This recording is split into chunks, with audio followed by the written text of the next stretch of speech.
Tunnel to Summer, comme tu parlais de l'été, ben voilà, je me suis dit un film s'appelle Tunnel to Summer, titre à l'international anglais gardé en français, qu'on pourrait traduire par le tunnel qui mène à l'été. C'est un animé, c'est-à-dire un film d'animation japonais façon manga qui bouge.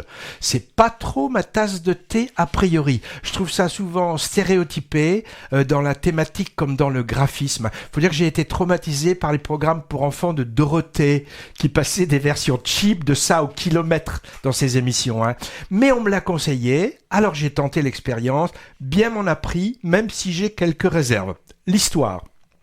Alors, selon une légende, trouver le mystérieux tunnel d'Urashima et le traverser permet d'exaucer son désir le plus cher, mais avec un prix à payer qui rend l'expérience périlleuse.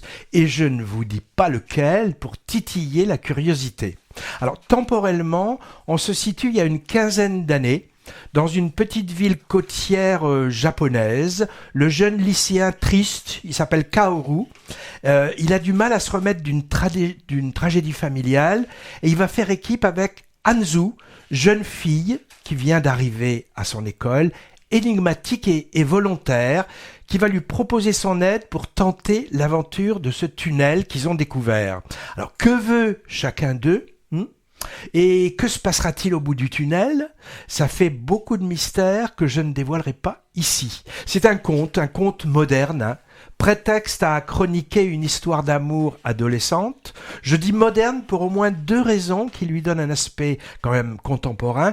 D'abord, beaucoup d'utilisation du téléphone portable. Bon, l'action se situe autour des années 2010, avec quelques twists temporels. Donc, pas de smartphone très performant, mais l'utilisation systématique de textos dans la narration, et c'est un tic, je trouve, qui devient un peu trop envahissant.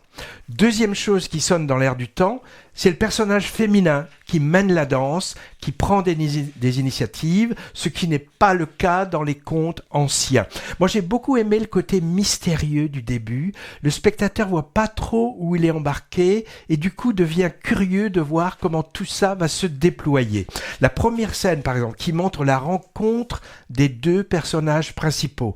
Avant même, d'ailleurs, l'apparition du titre du film, elle est très belle, tout en regard, silence et délicatesse, comme suspendue. Elle sera d'ailleurs répétée à mi-parcours sous forme de jeu entre les 2 protagonistes. Moi, j'ai apprécié la tonalité zen, contemplative du film, à laquelle je ne m'attendais pas. Pas de baston, ni d'hystérie ici. On n'est pas dans Dragon Ball Z, je te rassure. J'ai même trouvé de la poésie. Alors, parfois sur le fil du mièvre, mais sans y tomber vraiment. Alors, on est un peu quand même dans la veine des films des studios Ghibli de Miyazaki, en moins exubérant, moins inventif, avec des dessins plus anguleux aussi. Tiens, parenthèse. Tu le sais, pour la première fois à Cannes cette année, une palme d'or d'honneur a été donnée à un studio, le fameux Ghibli, la fameuse équipe à l'origine des Totoro, Chihiro, Mononoke et d'autres dans le dernier en date, Le Garçon et le Héron. Côté graphisme, pour ce Tunnel to Summer, on retrouve ces personnages quand même toujours assez stéréotypés de la culture manga, grands yeux écarquillés, pas très asiatiques d'ailleurs, petit nez pointu avec une certaine androgynie, l'animation est soignée, fluide, avec de beaux décors campagnards ou côtiers et aussi une longue et belle scène dans un aquarium. Il y a un jeu intéressant sur le chromatisme, un contraste de couleurs entre les scènes réalistes, plutôt gris bleuté, et les couleurs beaucoup plus chaudes, scintillantes pour les parties oniriques dans le tunnel. Ça scintille même un peu trop, parfois ma rétine a souffert à certains moments. Bon.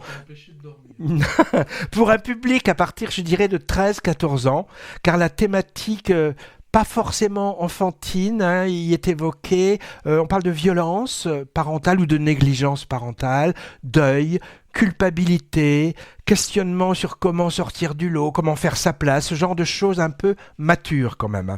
Autrement, on retrouve dans ce film de la même manière que dans la comédie japonaise récente qui s'appelle Comme un lundi, que je n'ai pas particulièrement apprécié d'ailleurs, un clin d'œil au culte du manga.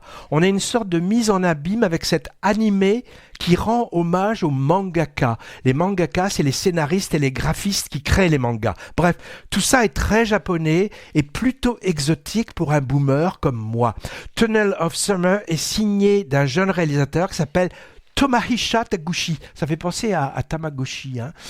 Et son film a remporté, écoute bien Patrick, une récompense au dernier festival international d'animation d'Annecy, le prix Paul Grimaud du long métrage. Pour mémoire, Paul Grimaud, réalisateur, voilà, le classique dessin animé Le Roi et l'Oiseau avec des textes de Prévert. Alors il est plutôt bien distribué dans notre région, puisque j'ai vu qu'il passait au CGR, UGC, La Lanterne de Bègle et dans notre brave Jean Eustache de Pessac aussi.